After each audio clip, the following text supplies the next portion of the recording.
Chegou a hora de ouvirmos a palavra de Deus. Momento da palavra. Momento da palavra.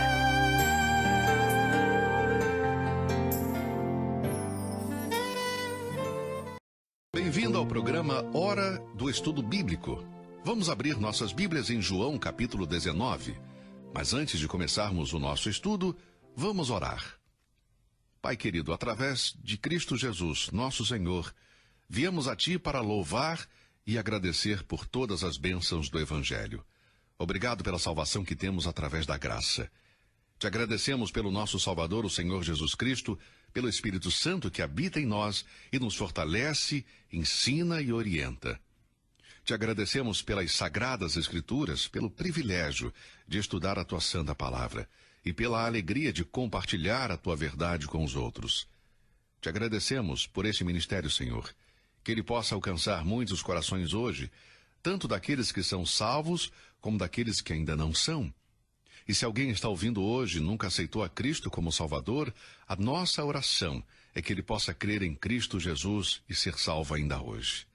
E Pai, que esta mensagem possa ser especial para todos os seus amados filhos, jovens, idosos. Oramos em especial pelos idosos que se sentem sós, ou que estão nos hospitais, ou que não podem sair de suas camas. Conforte-os, Senhor. Console os seus corações. Que este seja um dia especial para eles. Ajude-os a depender somente de Ti, com fé, para cada necessidade. Nós oramos no precioso nome de Jesus. Amém. João capítulo 19, versículo 28, chegamos à quinta frase que o Senhor disse na cruz. Tenho sede. Esta frase é diferente das outras 6, pois é a única palavra que se refere a ele em seu sofrimento e sua agonia. Em suas primeiras palavras, ele mostrou interesse nos outros. Pai, perdoa-lhes porque não sabem o que fazem. Hoje estarás comigo no paraíso. E mulher, eis aí o teu filho. Quando o Senhor disse, tenho sede, provavelmente foi o momento mais difícil do seu sofrimento físico. Certamente houve sofrimento no jardim, na audiência com Caifás, na ridicularização pública no julgamento de Pilatos e Herodes, no castigo com o chicote de couro romano, na coroa de espinhos na cabeça, ao carregar a cruz pesada, nos pregos perfurando os pés e mãos, nos raios do sol queimando a sua pele por um tempo e depois a mais terrível escuridão. Estes foram momentos difíceis para o Senhor. Tenho certeza que ele estava realmente sofrendo fisicamente e muito, mas de todas as agonias físicas que o corpo pode sofrer, a sede é tão terrível que as palavras não podem descrever. Um escritor minimizou o poder das palavras de Cristo dizendo que ele estava apenas revelando uma condição física. Pode ser, meu amigo, mas, ao mesmo tempo, esta foi a única condição que ele revelou. Nem por uma vez o Senhor falou contra aqueles que o atormentavam, nem pronunciou qualquer palavra queixa por causa do seu sofrimento físico, mas o sofrimento da sede foi mais do que ele poderia suportar fisicamente. Antes de nos aprofundarmos mais sobre a quinta frase de nosso Senhor, vamos ver todo o contexto do versículo que lemos.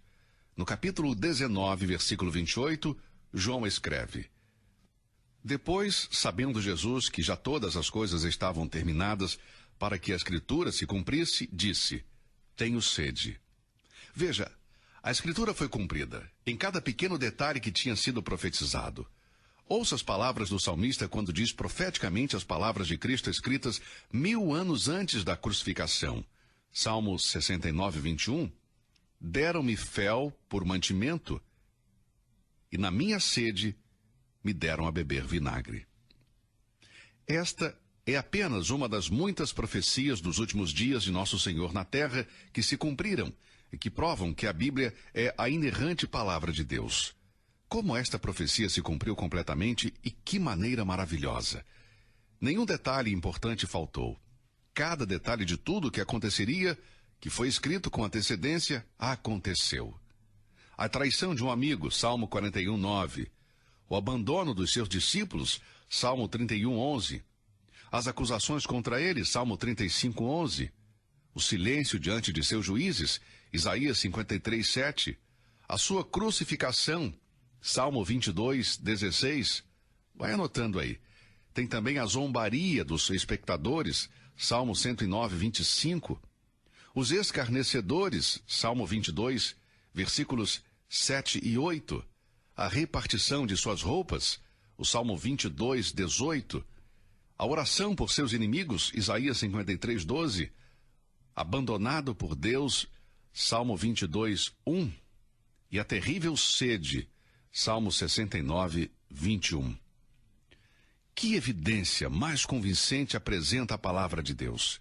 Que firme fundamento na fé nós, os santos, no Senhor temos. Meu coração se alegra, meu amado, ao ver o cumprimento das muitas profecias nos sofrimentos e na morte de nosso Senhor Jesus Cristo. Bem, voltando para as palavras do nosso Senhor, o seu clamor, podemos observar dois pensamentos nos quais podemos concentrar a nossa atenção. Eu os chamo de o clamor do homem e o outro de o clamor do santo. Primeiro vamos ver o clamor do homem. Tenho sede. A maioria dos estudantes da Bíblia reconhecem nesta expressão a natureza humana de Cristo. Aqui vemos a sua plena humanidade, sua identificação com a raça humana. A Bíblia é clara em seus ensinamentos sobre a divindade absoluta de nosso Senhor Jesus Cristo. Cristo é Deus, mas a Escritura é igualmente clara em estabelecer a humanidade de Cristo. Ele é também um homem. 1 Timóteo 3,16 diz, e sem dúvida alguma, grande é o mistério da piedade. Deus se manifestou em carne. A fusão da divindade e humanidade no ventre da Virgem não é um assunto para especulação ou discussão dos incrédulos. E por quê? Ora, o homem natural não compreende as coisas do Espírito de Deus, porque lhe parecem loucura, e não pode entendê-las, porque elas se discernem espiritualmente. 1 Coríntios 2,14. O raciocínio da mente não regenerada leva à conclusão especulativa e filosófica que Jesus de Nazaré era simplesmente um homem que possuía uma centelha da divindade. Nunca creia nisto, meu amigo. Outra pessoa disse cruelmente, eis aqui o homem que foi Deus humanizado. Completamente errado. Cristo é Deus homem, para sempre Deus e para sempre homem. Quando Jesus veio a este mundo, o Verbo eterno fez-se carne e habitou entre os homens. Quem é o escolhido de Deus?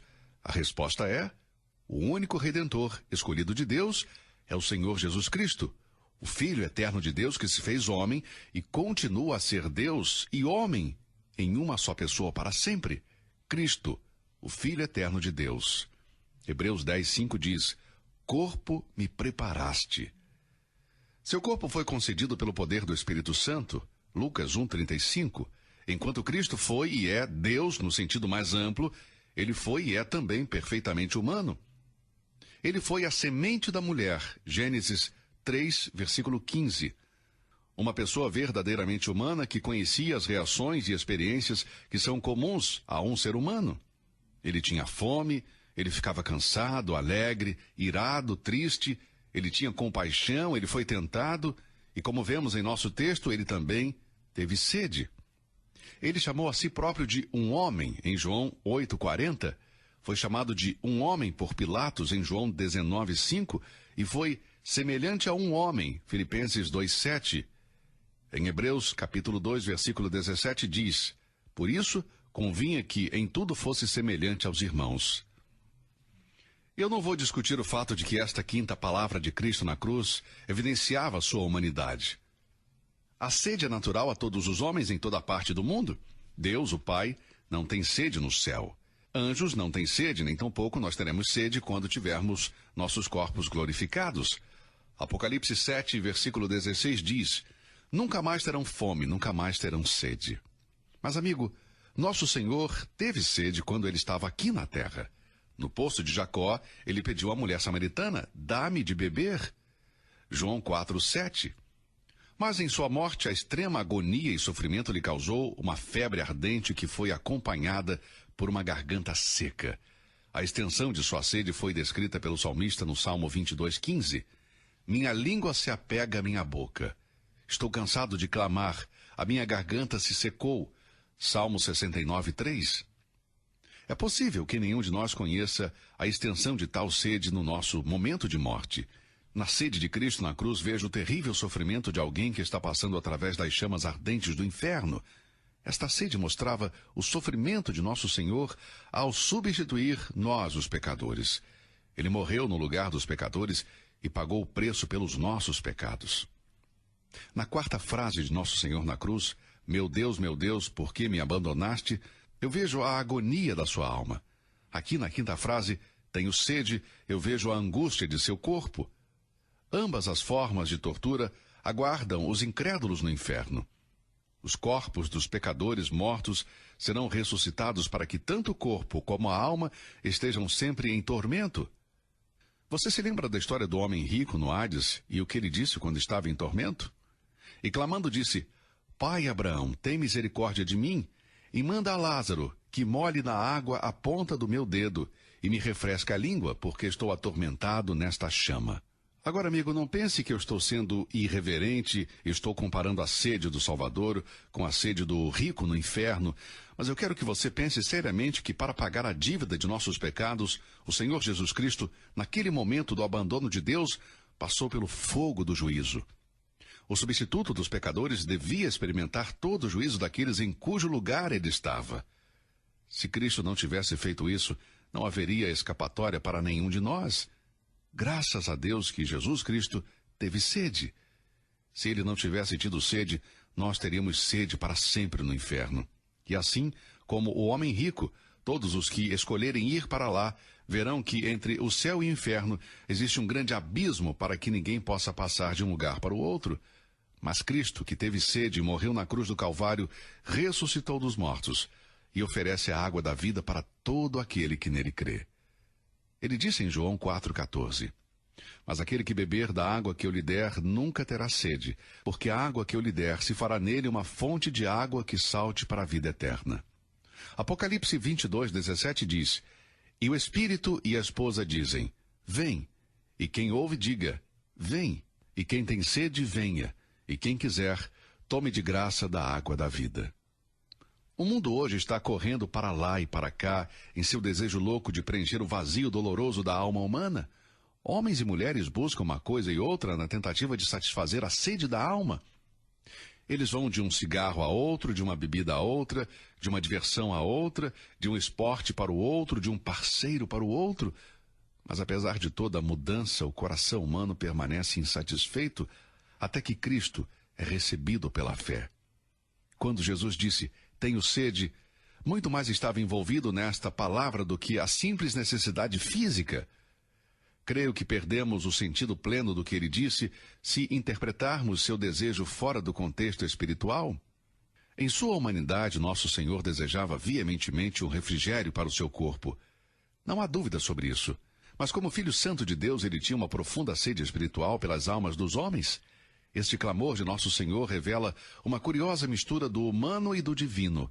Lembre-se que, na cruz, Cristo não era apenas o homem, mas também Deus. Ele era Deus-homem. Ele nunca deixou de lado a sua divindade. O propósito da encarnação de Cristo foi para que ele pudesse salvar os pecadores do inferno. Ele disse em Mateus 20:28, "Porque o Filho do Homem não veio para ser servido, mas para servir, e para dar a vida em resgate de muitos." Marcos 2,17 diz: "Eu não vim chamar os justos, mas sim os pecadores ao arrependimento." Lucas 19:10, "Porque o Filho do Homem veio buscar e salvar o que se havia perdido." Repito, o propósito de Cristo vir à Terra foi para resgatar os pecadores da culpa e punição pelos seus pecados. Sua vida inteira foi um movimento glorioso no qual ele buscou salvar os homens. Ele estava preocupado com a sua saúde espiritual e com a minha. Em Marcos 6,34 diz: "E Jesus, saindo, viu uma grande multidão e teve compaixão deles, porque eram como ovelhas que não têm pastor, e começou a ensinar-lhes muitas coisas." E assim ele andou em direção à cruz, superabundando em compaixão para salvar os pobres e perdidos pecadores, e a cruz foi a sua demonstração final na terra desta compaixão santa pelos homens e mulheres perdidos. Suas duas primeiras palavras na cruz foram palavras de compaixão: "Pai, perdoa-lhes, porque não sabem o que fazem." E depois disse ao ladrão que estava morrendo ao seu lado: "Hoje estarás comigo no paraíso."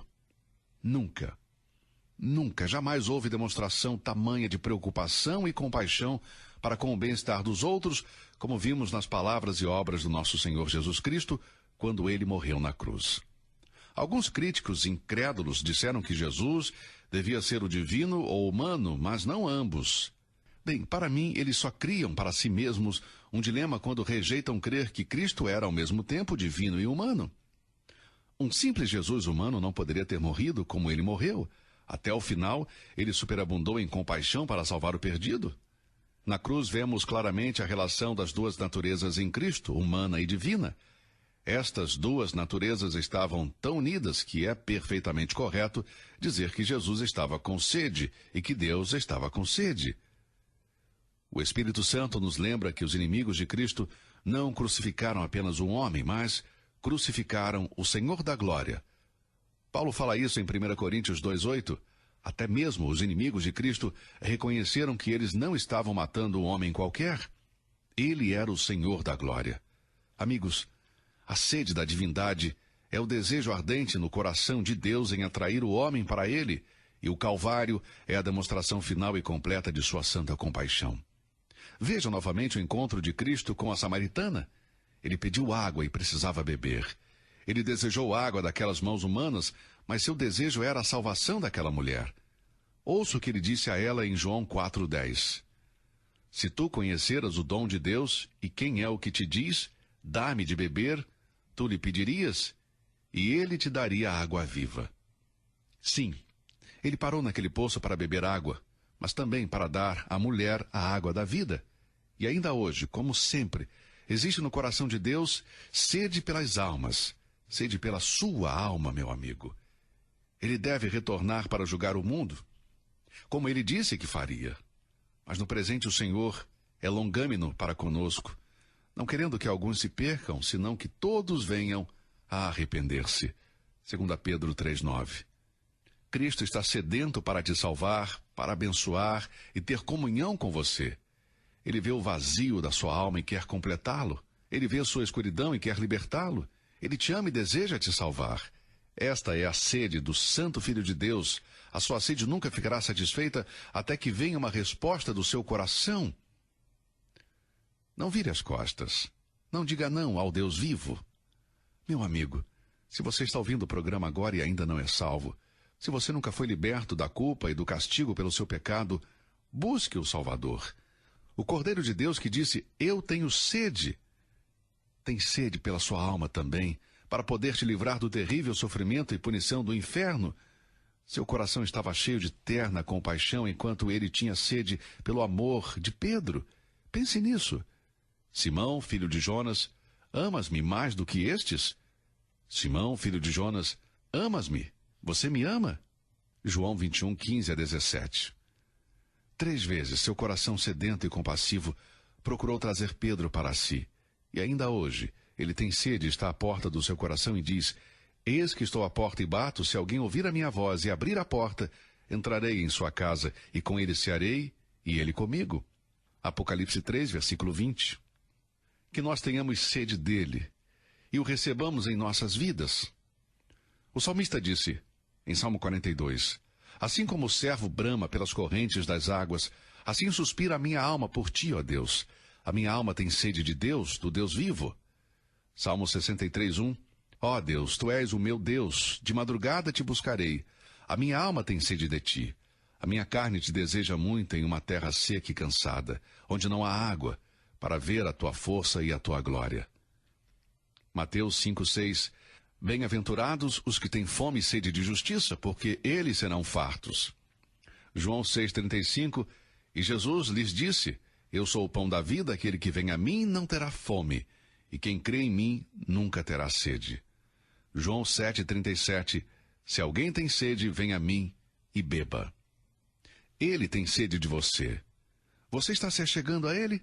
Eu verdadeiramente espero que sim. Esta quinta frase de Cristo na cruz se identifica com o Senhor Jesus de várias maneiras. Ele se identifica com a raça humana em sua sede de vida eterna. Ele se identifica com você e sua necessidade. Este é o Cristo que sofreu e morreu por você para que você não precisasse sofrer e morrer. O Filho de Deus. Isso não o impulsiona a renovar os seus votos de consagração a Ele? Dizer, me santifico para dar o restante da minha vida para servir ao Deus vivo e verdadeiro e ao Salvador que me amou e se entregou por mim. Eu nunca poderia ter conhecido Deus completamente se não fosse por estas palavras de Cristo na cruz. Com certeza, temos um conhecimento limitado de Deus, muito limitado, mas cada revelação é adicionada a esse pouco conhecimento que temos. Portanto, deixe estas palavras de Cristo impactar o seu coração, que elas sejam janelas através das quais você possa olhar a mente e o coração de Deus. Ouça o seu Salvador dizer hoje, eu tenho sede de você. Isso é porque Ele nos ama. Ele quer o nosso amor, nossa preocupação, nossa compaixão por aqueles por quem Ele morreu. O nosso tempo acabou por hoje. Foi uma alegria transmitir essa mensagem para você neste programa. Obrigado por nos ouvir. Que Deus abençoe você. E até o nosso próximo programa.